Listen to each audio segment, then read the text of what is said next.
Ke informasi lain, pemirsa, Kementerian Luar Negeri menggelar sejumlah kegiatan dalam memperingati United Nations Day atau perayaan Hari Perserikatan Bangsa-Bangsa.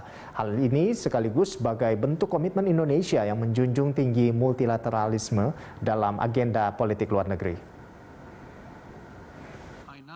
Dalam memperingati perayaan ke-76 United Nations Day, pemerintah RI mengambil tema Indonesia UN Partnership Recovering Better for a Sustainable and Equitable World.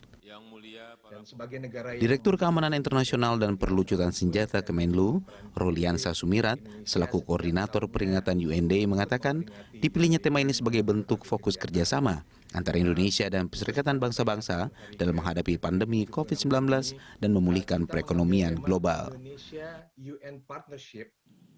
Kementerian Luar Negeri juga bekerja sama dengan perwakilan PBB di Indonesia, menggelar sejumlah kegiatan yang bertujuan untuk meningkatkan pemahaman publik tentang peran dan kiprah Indonesia di dunia internasional. Dan sebagai negara yang menjunjung tinggi prinsip multilateralisme dan mendukung peran PBB, Indonesia setiap tahunnya selalu ikut memperingati UN Day ini melalui berbagai kegiatan. Khusus pada peringatan Hari PBB ke-76 tahun ini, kita mengambil tema Indonesia UN Partnership Recovering Better for a Sustainable and Equitable World.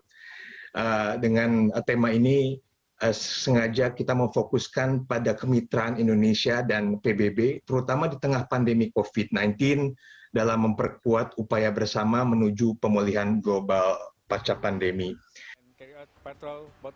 Ruliansah mengatakan, Indonesia sebagai anggota Perserikatan Bangsa-Bangsa terus mendorong PBB untuk menjalankan setiap tugasnya dengan efektif dan efisien.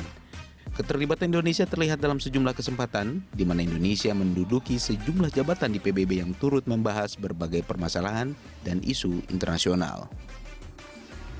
Sebagai negara anggota PBB, tentu kita akan terus mendorong agar PBB tetap relevan dan efektif dalam menjalankan berbagai mandatnya. Dan Indonesia tidak hanya senantiasa berperan aktif di berbagai pembahasan sejumlah isu global di bawah kerangka PBB-nya, tapi juga bahkan mengambil peran kepemimpinan dalam badan-badan utama dan komite yang ada di PBB.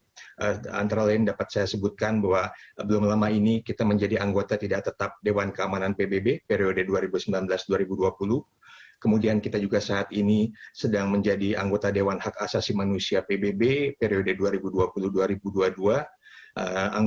Kita juga anggota Dewan Ekonomi dan Sosial atau ECOSOC periode 2021-2023, dan juga kita merupakan wakil ketua Komite Palestina di Majelis Umum PBB, sudah berjalan sejak beberapa lama. Kiprah serta peran Indonesia dalam Perserikatan Bangsa-Bangsa dalam menghadapi pandemi COVID-19 sudah terjalin sejak awal pandemi. Indonesia sejak awal pandemi terus berperan aktif dalam mendorong sejumlah kebijakan internasional terkait pandemi dan melahirkan sejumlah regulasi terkait wabah COVID-19.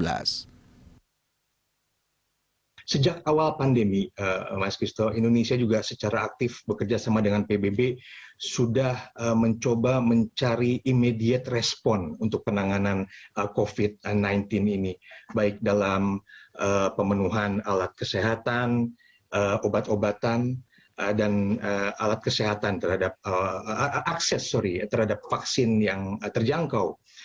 Dalam beberapa forum pembahasan di PBB, Indonesia juga berperan aktif mendorong sejumlah resolusi atau outcomes di beberapa forum yang terkait dengan penanganan pandemi. Antara lain dapat saya sebutkan pada bulan April 2020 ketika pandemi baru saja sangat mengemuka dan dirasakan dampaknya di seluruh dunia, Indonesia bersama beberapa negara lain, Ghana, Liechtenstein, Norwegia, Singapura, dan Switzerland berhasil mengesahkan resolusi di Majelis Umum PBB dengan judul Global Solidarity to Fight COVID-19. United Nations Day merupakan sebuah tanda penguatan komitmen negara-negara anggota PBB dalam menghadapi permasalahan dan isu internasional. Indonesia bersama PBB juga terus aktif bekerja sama untuk turut menciptakan tatanan global yang lebih baik, terutama di tengah situasi pandemi COVID-19. Christo Suryokusumo, Sartika Harap, Berita 1, Jakarta. honor.